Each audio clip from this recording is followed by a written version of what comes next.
സംസ്ഥാനത്തെ നോട്ട് പ്രതിസന്ധിയെക്കുറിച്ച് മുഖ്യമന്ത്രി പിണറായി വിജയൻ ബാങ്ക് പ്രതിനിധികളുമായി ചർച്ച നടത്തി.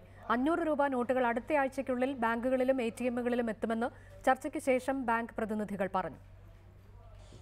ശബരിമല തീർത്ഥാടകർക്കുണ്ടാകുന്ന ബുദ്ധിമുട്ടുകൾ ഒഴിവാക്കുക, ട്രഷറികളിലെ വിനിമയ പ്രതിസന്ധി പരിഹരിക്കുക, തോട്ടം കശുവണ്ടി മേഖലയിലെ വേതന വിതരണം തുടങ്ങിയവയായിരുന്നു മുഖ്യമന്ത്രിയും ബാങ്ക് പ്രതിനിധികളും തമ്മിൽ നടത്തിയ ചർച്ചയുടെ പ്രധാന വിഷയങ്ങൾ.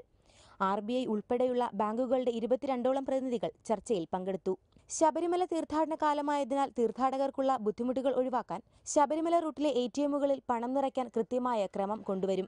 ഇതിൽ തീരുന്ന മുറയ്ക്ക് പണം നിറയ്ക്കുന്നതിനുള്ള സംവിധാനങ്ങളും ഏർപ്പെടുത്താൻ ബാങ്ക് പ്രതിനിധികളുമായുള്ള ചർച്ചയിൽ ധാരണയായതായി മുഖ്യമന്ത്രി പിണറായി വിജയൻ പറഞ്ഞു. ട്രഷറികളിൽ 25ഓളം കറൻസി എക്സ്ചേഞ്ച് കൗണ്ടറുകൾ സ്ഥാപിക്കും. തോട്ടം കശുവണ്ടി മേഖലയിലെ തൊഴിലാളികളുടെ വേതന പ്രതിസന്ധി പരിഹരിക്കാൻ അതത് ജില്ലാ കളക്ടർമാരുടെ പേരിൽ അക്കൗണ്ടുകൾ തുറക്കും. തോട്ടമുടമകൾ ഈ അക്കൗണ്ടിലേക്ക് പണം നിക്ഷേപിക്കുകയും ഇതിൽ നിന്ന് പരിധിവയ്ക്കാതെ തൊഴിലാളികൾക്ക് വേതനം ലഭ്യമാകുന്ന തരത്തിലുള്ള സംവിധാനം ഉറപ്പുവരുത്തുമെന്നും മുഖ്യമന്ത്രി പറഞ്ഞു.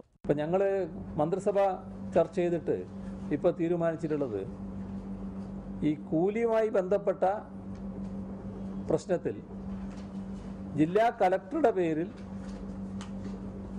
ഈ കൂലിയായിട്ട് കൊടുക്കേണ്ട തുക മുഴുവൻ കൈമാറുക. എന്നിട്ട് ആ തുക ജില്ലാ കളക്ടർ അങ്ങോട്ട് കൈമാറും. തോട്ട ഉടമ ജില്ലാ കളക്ടർക്ക് കൊടുക്കുക, തോട്ടം തൊഴിലാളികൾക്ക് കൊടുക്കുന്ന സംവിധാനം ഉണ്ടാക്കുക. ഇങ്ങനെയൊരു സംവിധാനത്തിലൂടെ ഈ കാര്യം പരിഹരിക്കാനാകണമെന്നാണ് ഇപ്പോൾ മന്ത്രിസഭ കണ്ടിട്ടുള്ളത്.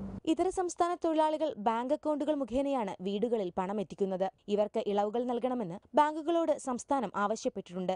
അതേസമയം നോട്ടുകൾ അസാധുവാക്കിയ നടപടിക്ക് ശേഷം ഏതാണ്ട് 3500 കോടി രൂപ കേരളത്തിൽ മാത്രം SBIക്ക് നിക്ഷേപമായി ലഭിച്ചതായി SBI chief general manager Venkataraman പറഞ്ഞു.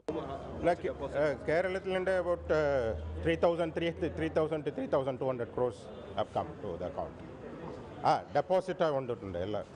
മുൻ ദിവസങ്ങളേക്കാൾ ബാങ്കുകൾ തിരക്കുകൾ കുറഞ്ഞതായും എന്നിരുന്നാൽ തന്നെയും കൂടുതൽ ATMകൾ സംസ്ഥാനത്ത് സ്ഥാപിക്കുമെന്നും ബാങ്ക് പ്രതിനിധികൾ പറഞ്ഞു. റിപ്പോർട്ടർ, തിരുവനന്തപുരം.